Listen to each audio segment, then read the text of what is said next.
పెద్దలు చంద్రబాబు నాయుడు గారు.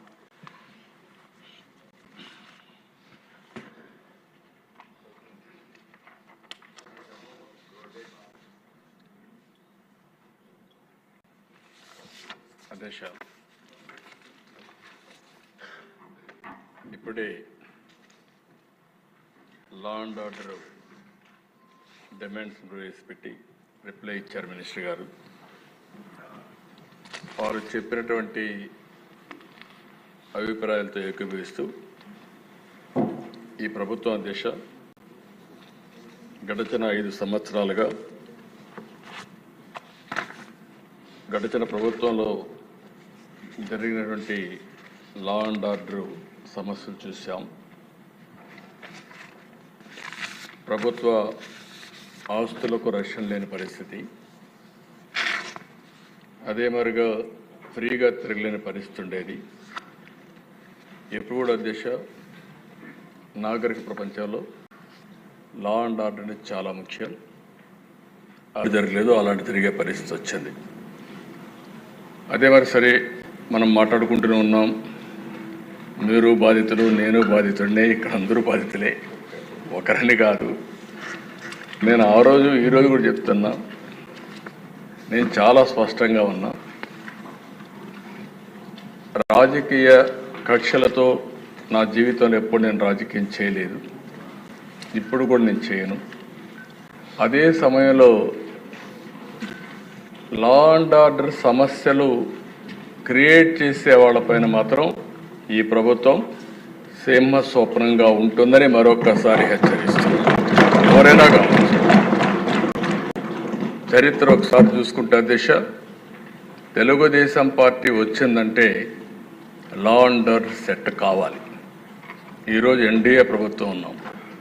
ఎన్డీఏ ప్రభుత్వం కూడా చాలా స్పష్టంగా ఉంది, ఎట్టి పరిస్థితుల్లో లా అండ్ ఆర్డర్ ఉపేక్షించాం, ఎవ్వరు బ్రేక్ చేసినా. అందుకే ఈరోజు మీరు చూసినప్పుడు ప్రత్యేకంగా నేను ఎన్నికలప్పుడు కూడా చెప్పాను, నేను సమస్యల్ని జరిగే లా అండ్ ఆర్డర్ కంట్రోల్ చేయగలుగుతాను, కానీ కొంతమంది గంజాయికి అలవాటు పడి, డ్రగ్స్కి అలవాటు పడి అలాంటి వ్యక్తులు రాత్రి మారిపోతారంటే చాలా సమస్య ఉంటుంది, అడిక్షన్ అయిపోయి ఉంటారని చెప్పి చెప్పాను. అది ఇంకా కంటిన్యూ అయ్యే పరిస్థితి ఉంది. ఏదేమైనా అధ్యక్ష, గంజాయి పైన, డ్రగ్స్ పైన ఉక్కు పాదం మోపాం, ఈగలనే ప్రత్యేక వ్యవస్థ తీసుకొచ్చాం. నేను ఈ రాష్ట్రంలో ఉండే ప్రజలందరికీ విజ్ఞప్తి చేస్తున్నా, మీ పిల్లల్ని, మీ కుటుంబ సభ్యుల్ని మీరు కూడా కంట్రోల్ చేయాల్సిన అవసరం ఉంది. ఎక్కడికక్కడ మెంటరింగ్ చేయాల్సిన అవసరం ఉంది. ఎక్కడ కూడా ప్రతి ఒక్కరికి విజ్ఞప్తి చేస్తున్నా, మన స్వార్థం కోసం మనం గంజాయి పండించి ప్రజల జీవితాలతో చెలగాడడం కరెక్ట్ కాదు. అందుకే లేటెస్ట్ టెక్నాలజీస్ అన్నీ ఉపయోగిస్తున్నాం. నేను పూర్తిగా కంట్రోల్ అయిందని కానీ మంత్రి గారు ఇప్పుడు కూడా చెప్పారు, మేము కంట్రోల్ చేశామని. ఇంకా పూర్తిగా కంట్రోల్ చేశామని చెప్పడం లేదు. ప్రజలు మెచ్చుకున్నప్పుడే మీరు కంట్రోల్ చేసినట్టు అవుతుంది, అంతవరకు మీ పని ఉంటుంది. ఎట్టి పరిస్థితుల్లో ఈ రాష్ట్రంలో 1 ఎకరా కూడా గంజాయి పండించడానికి వీలు లేదు. అది జరిగే వరకు నిరంతరం ఈ ప్రభుత్వం పోరాడుతుందని చెప్తుందని మీకు ఒక్క మాటలో చెప్పాలంటే, గంజాయి పైన, డ్రగ్స్ పైన యుద్ధం చేస్తున్నాం. ఈ యుద్ధాన్ని ఆపే పరిస్థితి ఉండదు. లేటెస్ట్ టెక్నాలజీస్ ఉపయోగిస్తాం, సెటిలైట్ ఉపయోగిస్తాం, డ్రోన్స్ ఉపయోగిస్తాం, ఇంకా ఎక్కడెక్కడ ఏజెన్సీస్ని పెట్టాలంటే అన్నీ కూడా పెడతాం. అవన్నీ పెట్టి పూర్తిగా బార్డర్లో కూడా మన రాష్ట్రానికి రాకుండా కూడా చెక్ చేసి యంత్రాంగాన్ని కూడా క్రియేట్ చేసుకుంటామని చెప్పి కూడా నేను మీకు తెలియజేస్తున్నా. ఎవరైతే గంజాయి పండించే అమాయకులు ఉన్నారు వారందరికీ ప్రత్యామ్నాయ ఉపాధి కల్పిస్తాం. వారిని కూడా రిక్వెస్ట్ చేస్తున్నాం, మీరు ఎక్కడ కూడా గంజాయి పండించద్దని కూడా వారందరికీ చెప్తున్నాను. రెండోది దిశ, ఈ విషయంలో నేను 5 సంవత్సరాలు గడిచిన ప్రభుత్వంలో చూశాను. ఒక్కసారి అసెంబ్లీలో చర్చించిన దాఖలాలు లేవు, ఒక్కసారి సమీక్ష చేసిన దాఖలాలు లేవు. ఏ ప్రభుత్వమైనా చిత్తశుద్ధితో ఉన్నప్పుడు రివ్యూ చేయడం కానీ యాక్షన్ తీసుకోవడం కానీ జరిగితే కొంతవరకైనా కంట్రోల్ అవుతుంది. అవన్నీ చేయని పరిస్థితి వచ్చింది. అందుకని అధ్యక్ష దీంట్లో రాజీ లేదు. రెండో విషయం కూడా నేను ఒకటే కోరుతున్నా, ఈరోజు సోషల్ మీడియాను మనం చూస్తున్నాం. విచ్చలవిడితనం వచ్చింది. క్యారెక్టర్ అసాసినేషన్ జరిగే పరిస్థితి వస్తుంది. ఆడబిడ్డలు తలెత్తుకొని తిరగలేని పరిస్థితి వస్తూ ఉంది. ఇది మంచి సాంప్రదాయం కాదు. నాకు చాలా సంతోషం, అసెంబ్లీలో బూతులు లేవు. ఇప్పుడు అసెంబ్లీ అంతా కూడా సబ్జెక్ట్స్ పైన చర్చించే పరిస్థితికి వచ్చాం. ఆ 5 సంవత్సరాలు అసెంబ్లీలో బూతులు మాట్లాడడం, బయటంతా భయంకరంగా ఉండడం, ప్రజాస్వామ్యం పూర్తిగా అపహాస్యం కాబడింది. అలాంటి అన్ని పోయే పరిస్థితికి వచ్చాయి. ఈరోజు మళ్ళీ రాష్ట్రంలో ఒకటే విజ్ఞప్తి చేస్తున్నాం, ఎవరైనా సరే ఆడబిడ్డల పైన అత్యాచారాలు చేసి తప్పించుకోవాలంటే ఈ ప్రభుత్వంలో వీలు కాదు. అదే చివరి రోజు అవుతుందని మరొకసారి హెచ్చరిస్తున్నాం. చాలా కఠినంగా చెప్తున్నా. ఇంకా కొంతమంది అక్కడక్కడ చూస్తున్నాను, ఆకతాయిలు ఉన్నారు, ఇష్టానుసారంగా ప్రవర్తిస్తున్నారు. వారందరికీ కూడా ఒక మెసేజ్ పోవాల్సిన అవసరం ఉంది.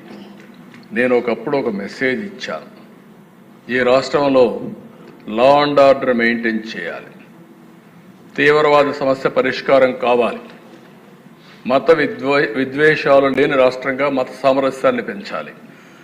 ముఠా నాయకులందరినీ ఒకటే మెసేజ్ ఇచ్చాను, తరతరాలుగా మీరు ముఠాలకు పాటుపడుతున్నారు, కుటుంబాలు లేకుండా పోయే పరిస్థితి వస్తూ ఉంది.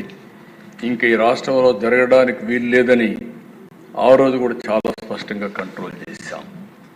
రౌడీలకు ఒక మెసేజ్ ఇచ్చాం, ఈ రాష్ట్రంలో రౌడీ అనేవాడు ఉండడానికి వీలు లేదు, ఈ రాష్ట్రం మీకు సహకరించదు, అలాంటి వాడు ఉంటే ఈ రాష్ట్రాల నుంచి పారిపోవడం బెటర్ అని చెప్పి కూడా హెచ్చరించా. ఇప్పుడు కూడా చెప్తున్నా, ఎవరైనా సరే రౌడీజం చేసి మళ్ళా తప్పించుకుంటామంటే అలాంటి వాళ్ళని ఎట్టి పరిస్థితుల్లో వదిలిపెట్టమని అసెంబ్లీ సాక్షిగా హెచ్చరిస్తున్నారని కూడా అయితే అధ్యక్ష, ఇవన్నీ జరగాలంటే ఈరోజు మనం చూస్తే కొన్ని చట్టాలు కూడా పగడ్బందీగా ఉండాల్సిన అవసరం ఉంది.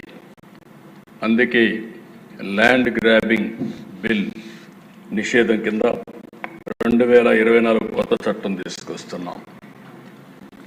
మాకు ఏ కంప్లైంట్ వచ్చినా ఇప్పటికి కూడా ఇక్కడ అన్ని సమస్యల పరిష్కారం చేయగలుగుతున్నాం. కానీ వీళ్ళు చేసినటువంటి ఈ భూ వివాదాలు, ల్యాండ్ రిలేటెడ్ కాన్ఫ్లిక్ట్స్ అయితే భయంకరంగా తయారైనాయి. 22A ఉపయోగించారు, రికార్డ్స్ తారుమారు చేశారు, ప్రభుత్వ భూములు కొట్టేశారు, ఫారెస్ట్ భూములు కొట్టారు. ఇవి మామూలుగా ఫారెస్ట్ భూముల దగ్గరికి ఎవరు పోరు, అలాంటివి కూడా జరిగే పరిస్థితి వచ్చింది. అందుకే ఈ ప్రత్యేక చట్టం కూడా గుజరాత్లో చాలా బాగా పనిచేసింది. ఎవరైనా సరే ల్యాండ్ గ్రాబింగ్ చేస్తే, భూ కబ్జాలకు పాటుపడితే ప్రభుత్వం కేసు పెట్టిన తర్వాత దాన్ని ప్రూవ్ చేసుకునే బాధ్యత కూడా వాళ్ళపైనే ఉంటుంది. దాంట్లో మళ్ళీ ఏమాత్రం కూడా ఉపేక్ష లేదు. అలాంటి పగడ్బందీ చట్టాన్ని కూడా తీసుకొస్తున్నాం. ఈ చట్టం ద్వారా ఎక్కడైనా ఎవరైనా సరే భూ కబ్జా చేయాలంటే భయపడే పరిస్థితి రావాల్సిన ఉంది. అలాంటి చట్టాన్ని కూడా తీసుకొస్తామని చెప్పి కూడా నేను మీకు తెలియజేస్తున్నాను. అదే మరిగా దిశ ఈరోజు టెక్నాలజీ, డ్రోన్స్ ఉపయోగిస్తున్నాం. ఇంకా మా వాళ్ళందరూ మాస్టరైజ్ చేస్తున్నారు. అవసరమైతే డ్రోన్స్ ద్వారా నైట్ పెట్రోలింగ్ కూడా చేయడానికి, పోలీస్ పెట్రోలింగ్ బదులు డ్రోన్ పెట్రోలింగ్ చేయడానికి కూడా శ్రీకారం చుడుతున్నాం. సీసీటీవీ కెమెరాలు పెడుతున్నాం, లేటెస్ట్ టెక్నాలజీ పెడుతున్నాం. ఒక్కొక్కసారి దిశ చాలామంది కేసుల్లో తప్పించుకుంటున్నారంటే నేరాలు చేయడం, సాక్ష్యాలను తారుమారు చేయడం, తద్వారా పనిష్మెంట్ లేకుండా తప్పించుకునే పరిస్థితికి వస్తున్నారు. కానీ ఇటీవల డిపార్ట్మెంట్ మీరు చూస్తే చాలా గట్టిగా పనిచేసి 2-3 నెలల్లోనే శిక్షలు పడే కన్విక్షన్ వచ్చే పరిస్థితి తీసుకొచ్చారు. దానికి డిపార్ట్మెంట్ మనస్ఫూర్తిగా అభినందిస్తున్నా. ఇది వండర్ఫుల్ వర్క్. దీన్ని ఇంకా పకడ్బందీగా మనం చేయాల్సిన అవసరం ఉంది.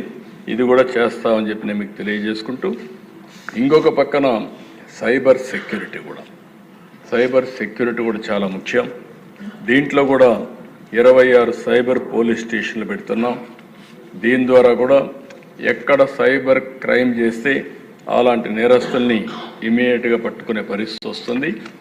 ఎఫ్ఎస్ఎల్ కూడా ఇంకా బాగా ఇంప్రూవ్ చేయాల్సిన అవసరం ఉంది. కడాన అధ్యక్ష, ఒక్కొక్కసారి ప్రభుత్వాలు ఏ విధంగా పనిచేస్తాయంటే, నేను ఎప్పటి నుంచో కూడా సమైక్య ఆంధ్రప్రదేశ్లో మీరు చూస్తే ప్రతి ఒక్క రెవెన్యూ డివిజన్కి పోలీస్ డాగ్స్ పెట్టి స్క్వాడ్స్ పెట్టి, ఎందుకంటే ఇప్పటికి కూడా టెక్నాలజీ మనం అందరం ముందుకు పోతున్నాం, కానీ ఈ పోలీస్ డాగ్స్ ఏవైతే ఉన్నాయో అవి డిటెక్ట్ చేసినంత ప్రిసిషన్ టెక్నాలజీ కూడా ఒకసారి చేయలేకపోతా ఉంది. అంత పర్ఫెక్షన్ ఉంటుంది. అలాంటివి ఇది పోయినాయి. ఫారెన్సిక్ ఎవిడెన్స్ని ఎప్పటికప్పుడు సెక్యూరిటీ పెట్టి ఫస్ట్ హ్యాండ్గా అక్కడ మొత్తం ప్రొటెక్ట్ చేస్తేనే కేసు ముందుకు పోయే పరిస్థితి వస్తుంది. అలాంటి లేని పరిస్థితి వచ్చింది. అందుకనే అధ్యక్ష, ఇప్పుడే కొంతమంది మాట్లాడినప్పుడు కూడా చెప్పారు, వివేకానంద రెడ్డి మర్డర్ కూడా ఓసారి ఆందోళన కలుగుతుంది ఎవరికైనా సరే.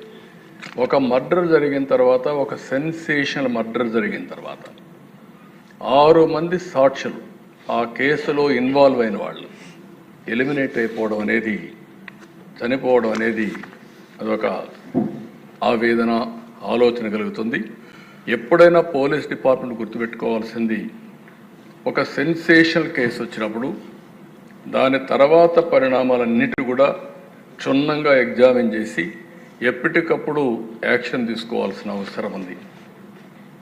మీరందరూ కూడా, ఎందుకంటే ఈ హౌస్లో కూడా అందరూ ఎమ్మెల్యేలు ఉన్నారు. నేను అందుకే మొన్న ఒక మాట చెప్పాను, నేనే ముఖ్యమంత్రి.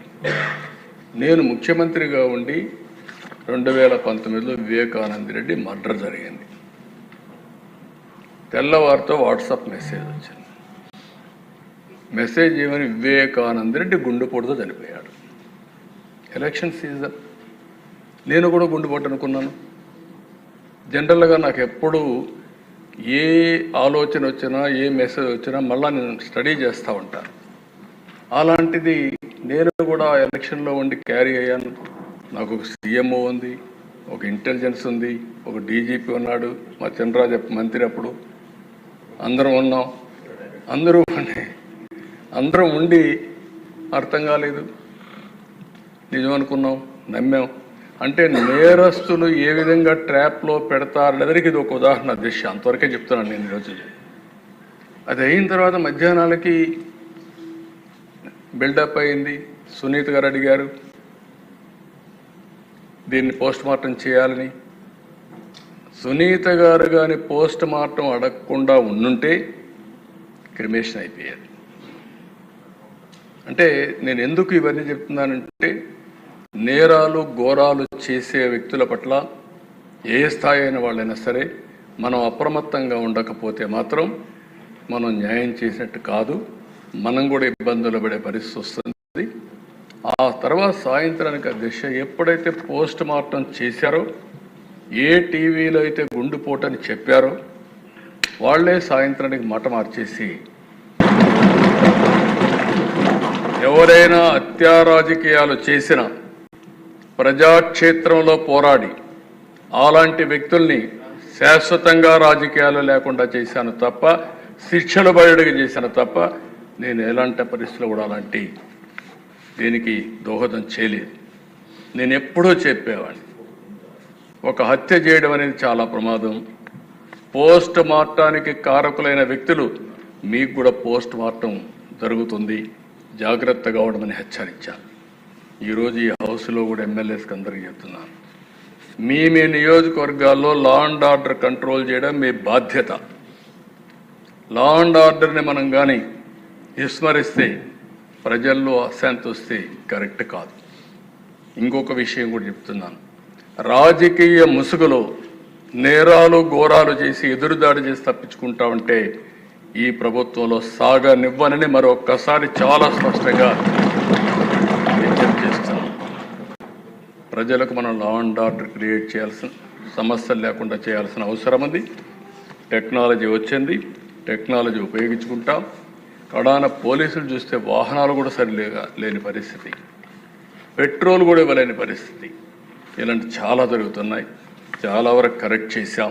ఎప్పుడైనా సరే అధ్యక్ష ఒకటే గుర్తుపెట్టుకోండి, ఒక నాయకత్వం కానీ ఒక గవర్నమెంట్ కానీ స్ట్రాంగ్గా ఉందని విత్ డెమాన్స్ట్రేటివ్ ఎఫెక్ట్తో చేయగలిగితే అందరూ లైన్లోకి వస్తారు. అట్లా కాకుండా పర్వాలేదు ఉదాసీన వైఖరి తీసుకుంటే ప్రతి ఒక్కరూ పెట్టేగిపోయే పరిస్థితి వస్తుంది. అది ఈ ప్రభుత్వంలో సాగనివ్వమని చెప్పి మరొకసారి తెలియజేసుకుంటూ ప్రతి ఒక్కరికి విజ్ఞప్తి చేస్తున్నా. ఈ రోజటి నుంచి కొంతమందిని చూస్తున్నాను దిశ, కొన్ని కేసులు కూడా చూస్తున్నాను. ఎమోషన్లో కొంతమంది ట్రాపుల్లో కూడా పడతా ఉంటారు. కొంతమందికి డబ్బులు ఇస్తామంటే ఎక్కువగా వస్తాయనే ఉద్దేశంతో ఒక విధంగా ఆలోచిస్తే చిట్ ఫండ్ కంపెనీలు వస్తూ ఉంటాయి. అలాంటి వాటిలో డబ్బులు ఎక్కువ పెట్టుబడి పెడతాం, లేకుంటే మీకు ఎక్కువ రిటర్న్స్ ఇస్తామంటే మోసపోయే పరిస్థితి వస్తూ ఉంది. కొంతమంది అమ్మాయిల పట్ల కొంతమంది చాలా దారుణంగా ప్రవర్తిస్తూ ప్రేమ అనే మాట ఒలకబోస్తూ ట్రాప్లో పెట్టి ఈ యొక్క అబ్యూజ్ చేసే పరిస్థితి కూడా వస్తున్నారు. నేను ఈ విషయాలని ఎందుకు చెప్తున్నానంటే ఈ సభ ద్వారా ప్రజల్లో చైతన్యం తీసుకురావాల్సిన బాధ్యత మన మీద ఉంది. అదే సమయంలో ఎవరైనా తప్పు చేస్తే మాత్రం వదిలిపెట్టం, తాట తీస్తామని చెప్పి మరొకసారి ఎందుకంటే నా గట్టిగా కూడా చెప్పాల్సిన అవసరం ఉంది. నేను ఇదే మాదిరిగా ముఖ్యమంత్రిగా ఉంటే అధ్యక్ష 14-15 సంవత్సరంలో ఇక్కడే మనం గురిజాల కాన్స్టిట్యున్సీ అనుకుంటాను, పిడుగురాళ్ళ దాచేపల్ల ఏరియాలో ఒక ముస్లిం గర్ల్, చిన్న అమ్మాయి, ఆ అమ్మాయి పైన అత్యాచారం చేశారు. దగ్గర 18 టాస్క్ ఫోర్స్లు వేశారు. ఏ డైరెక్షన్లో ఉన్నా సరే భూమి మీద ఎక్కడున్నా పట్టకొచ్చే బాధ్యత మీదని పోలీసులకు చెప్పా. సర్చ మొదలుపెట్టా. 4వ రోజుకి అతనే ఆత్మహత్య చేసుకొని చనిపోయాడంటే అక్కడికి అనుకున్నాను. దాంతో కూడా వదిలిపెట్టలేదు. మళ్ళీ విజయవాడలో పెద్ద ర్యాలీ పెట్టి భవిష్యత్తులో ఎవరైనా సరే నా ఆడబిడ్డల జోలుకొస్తే ఇదే గతి అవుతుందని చెప్పి హెచ్చరించాను. ఇదంతా మొత్తం లా అండ్ ఆర్డర్ అంతా కూడా కంట్రోల్ అయ్యే పరిస్థితి వచ్చింది. ఇప్పుడు కూడా చెప్తున్నా, ఈ సభ ద్వారా హెచ్చరిస్తున్నా, రేపటి నుంచి ఈ ప్రభుత్వాన్ని ఛాలెంజ్ చేయాలంటే చేయండి. ఆ తర్వాత ఎలాంటి పనిష్మెంట్ ఉంటుందో మీరే చూస్తారని కూడా హెచ్చరిస్తూ లా అండ్ ఆర్డర్ కాపాడే బాధ్యత మాది. ప్రభుత్వ యంత్రాంగాన్ని కూడా సమర్థవంతంగా నడిపిస్తాం. ఎక్కడా రాజీ లేదు, రాగద్వేషాలు లేవు, లేకుంటే విశిక్షత లేదు. ఎవరైతే మీరందరూ లా అండ్ ఆర్డర్ మెయింటైన్ చేస్తారో డీజీపీ దగ్గర నుంచి లాస్ట్ మైల్లో ఉండే కానిస్టేబుల్ వరకు మీరు లా అండ్ ఆర్డర్ మెయింటైన్ చేయండి. మీకు అండగా ఈ గవర్నమెంట్ ఉంటుందని మరొక్కసారి తెలియజేసుకుంటూ ప్రజలు పూర్తిగా సహకరించమని మరొక్కసారి కోరుకుంటూ, ఇంకొకసారి నాకు ఎక్కడన్నా దొరికితే మాత్రం గంజాయి దొరికితే అడికి అయిపోతాను, మీరు గుర్తుపెట్టుకోండి. అదే మాదిరిగా ఎక్కడ డ్రగ్స్ దొరికినా లేదు. రాజకీయ ముసుగులో హత్యలు, నేరాలు, ఘోరాలు చేయాలనుకున్నా చాలా క్లియర్గా ఉన్నాం. ఎవరైనా మీరు మీ సమస్యలు చెప్పాలంటే మాకు చెప్పండి. సమస్యలు చెప్పకుండా మీ ఇష్ట ప్రకారం వచ్చి రౌడీజం చేస్తాం, ఇష్టానుసారంగా ప్రవర్తిస్తాం కూడా కరెక్ట్ కాదు. మీరు రండి, వింటాం, మీరు చెప్పిందంతా వింటాం. మీ సమస్య న్యాయపరమైతే తప్పకుండా పరిష్కారం చేసే బాధ్యత ఈ ప్రభుత్వాన్ని చెప్పి కూడా తెలియజేసుకుంటూ అందరూ సహకరించమని చెప్పి కోరుకుంటూ మీ దగ్గర సెలవు తీసుకుంటున్నాను. ఇప్పుడు గౌరవనీయ ముఖ్యమంత్రి గారు ఈ చర్చలో పాల్గొనటం ప్రజలకు ఎంతో ధైర్యాన్ని ఇస్తుంది. నిన్ననే ఇనాగరేట్ చేశాను శక్తి యాప్. ఎవరైనా సరే ఆడబిడ్డలు ఆ శక్తి యాప్ డౌన్లోడ్ చేసుకుని కనీసం ఆ ఫోన్లో చేయగలిగిన ఆ శక్తి యాప్ ఆన్ చేసి 3 సార్లు షేక్ చేసిన ఆటోమేటిక్గా రిజిస్టర్ అయిపోతుంది. ఎక్కడున్నారో జీపీఎస్ చూసుకుని 6 నిమిషాల నుంచి 9-10 నిమిషాల లోపల మీ దగ్గరికి వచ్చే బాధ్యత పోలీసుల పైన ఉంటుంది. ఒకసారి కంప్లైంట్ చేసిన తర్వాత ఆ అమ్మాయికి ఏమైనా జరిగినా మా పోలీసులు రెస్పాండ్ కాకపోయినా బాధ్యత తీసుకునే అవకాశం పోలీసుల పైన ఉంటుంది. ఎందుకంటే ఒకసారి టెక్నాలజీలో రిజిస్టర్ అయిన తర్వాత రేపు క్రైమ్ రిజిస్టర్ అయినప్పుడు మీ ఫెయిల్యూర్ కూడా రిజిస్టర్ అవుతుంది. జాగ్రత్తగా ఉండమని మా పోలీసులు కూడా చెప్తున్నా. ప్రజల్లో చైతన్యం తీసుకొస్తాం. చైతన్యం తీసుకురావడమే కాకుండా ఇటు పోలీసులు అప్రమత్తంగా లేకపోతే వాళ్ళపైన కూడా యాక్షన్ ఉంటుంది. నేను ఐఎమ్ వెరీ క్లియర్. అందుకే టెక్నాలజీ అంటే ఏదో మేము మా ఇష్ట ప్రకారం పెట్టేస్తాం. ఇంత మునుపు మనం చూసాము దిశ యాప్ అన్నారు, దిక్కుమాలిన యాప్గా తయారైంది. ఈరోజు నో క్వశ్చన్, ఏదైతే నేను చెప్పానో ఇది 100% ఏదైతే శక్తి యాప్. ఒక్కసారి మీరు టెస్ట్ చేసి చూడండి. ఎవడైనా ఆకతాయితనంతో బిహేవ్ చేయాలని మీరు చేసి చూడండి. ఆడబిడ్డలు శక్తి యాప్ ద్వారా అప్రోచ్ కండి. అప్రోచ్ అయిన తర్వాత 100% యాక్షన్ తీసుకునే బాధ్యత ఈ ప్రభుత్వాన్ని అని చెప్పి మరొకసారి తెలియజేసుకుంటారు. అవేర్నెస్ రావడానికి ఎమ్మెల్యేస్ కూడా మాట్లాడండి, ప్రజల్లో చైతన్యం తీసుకురండి. మీరు ఒక విషయం గుర్తుపెట్టుకోవాలి, ఎప్పుడు కూడా చట్టం ఉంటుంది, లేకపోతే అనేక చర్యలు ఉంటాయి. కానీ ప్రజల్లో చైతన్యం లేకపోతే మన చట్టాలన్నీ కూడా ఎవరూ ఉపయోగించుకోలేని పరిస్థితి వస్తుంది. ఇప్పుడు కూడా టెక్నాలజీ కూడా అంతే. యాప్ ఉంది, యాప్ ఉపయోగించుకుంటే అది ఒక మహా ఆయుధం. ఆ శక్తి యాప్ను ఉపయోగించుకోకపోతే మళ్ళీ యాజ్ ఇట్ ఈజ్గా జరిగే పరిస్థితి వస్తుంది. అందుకే ప్రతి ఒక్క ఆడబిడ్డని ఎడ్యుకేట్ చేయండి. ఆడబిడ్డకు రక్షణగా శక్తి యాప్ ఉంటుంది. దీన్ని పూర్తిగా ఉపయోగించుకునే బాధ్యత ఆడబిడ్డలది. వాళ్ళల్లో చైతన్యం తీసుకొచ్చే బాధ్యత ఇక్కడుండే ఎమ్మెల్యేలది. మీ కాన్స్టిట్యున్సీలు ఎక్కడైనా ఉపయోగించుకోకపోతే ఫస్ట్ నేను ఎమ్మెల్యేని అడుగుతాను, ఎందుకు మీరు చెప్పలేకపోయారని. మీరు అక్కడ కార్యకర్తలు ఉంటారు, 3 పార్టీలు కలిసి ఇంటింటికి చెప్పండి. అవసరమైతే కొన్ని పాంప్లైట్స్ వేయండి. ఒక్క క్రైమ్ జరిగితే అప్పుడు చూడండి. క్రైమ్ జరిగితే యాక్షన్ తీసుకోకపోతే అప్పుడు మీరు నాకు చెప్పమని చెప్పి అడుగుతూ ఇది చేయాల్సిందిగా మరొకసారి విజ్ఞప్తి చేస్తున్నాను. గౌరవనీయ ముఖ్యమంత్రి గారు ఈ చర్చలో పాల్గొనటం, ఈ స్త్రీ యాప్ ద్వారా మహిళలకి